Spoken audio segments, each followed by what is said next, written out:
Wisdom teeth, or third molars, usually enter the mouth between the ages of 17 and 25, a time of life that has been called the age of wisdom.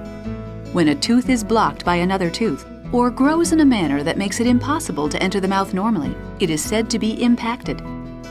Many people have one or more impacted wisdom teeth. This video explains how third molar surgery can help prevent later problems in your mouth and teeth. If wisdom teeth are to be extracted, we like to remove them when patients are younger, late teens or early 20s, because it's an easier surgery for patients. The bone is more forgiving, the teeth aren't fully formed, and we don't have to worry about the roots being close to important structures like the nerves in the lower jaw and the sinuses in the upper jaw. You know, the problem with third molars is that they often do not have enough space to grow into the mouth. For some patients, the teeth do come in, but are so difficult to keep clean that it's better to remove them so that they do not develop problems that affect the teeth in front of the third molars. Sometimes these teeth are stuck or impacted underneath the gums. That gives them the potential to develop cysts and cause other problems later in life.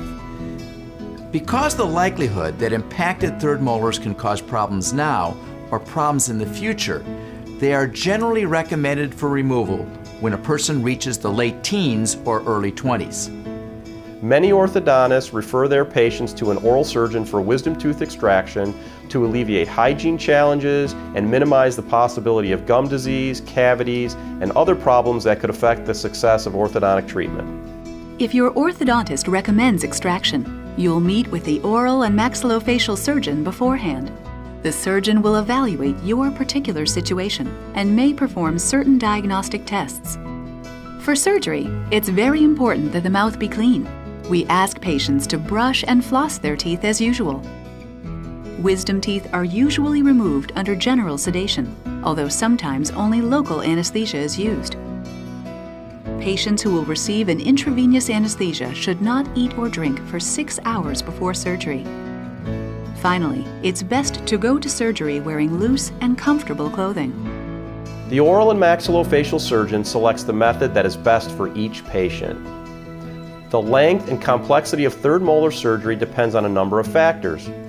It includes the position of the tooth, the length and curvature of the roots, the thickness of the bone surrounding the teeth, and the patient's overall physical condition and health. In general, a young adult's wisdom teeth have incomplete root systems, making tooth removal relatively uncomplicated. As wisdom teeth continue to grow, their roots lengthen and may become tangled with the sensory nerves that run through the lower jaw. When that happens, surgery is more difficult and complications are more likely. If the tooth is impacted, an incision is made in the gum tissue, which is turned back so the tooth can be seen. If bone is covering the tooth, some of it may need to be removed in order to expose the tooth. This tooth may be removed in one piece, or in some cases, it may be cut into sections.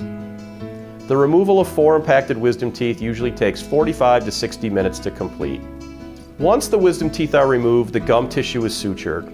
Following surgery, patients rest under supervision in the oral surgery office until they are ready to be taken home. Before leaving for home, patients are given specific post-surgical instructions and prescriptions, including pain medication.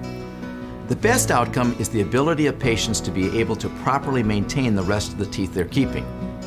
Long term, patients can expect to experience improved dental hygiene and ease of home care. For more information about third molar surgery, contact your orthodontist or your oral and maxillofacial surgeon.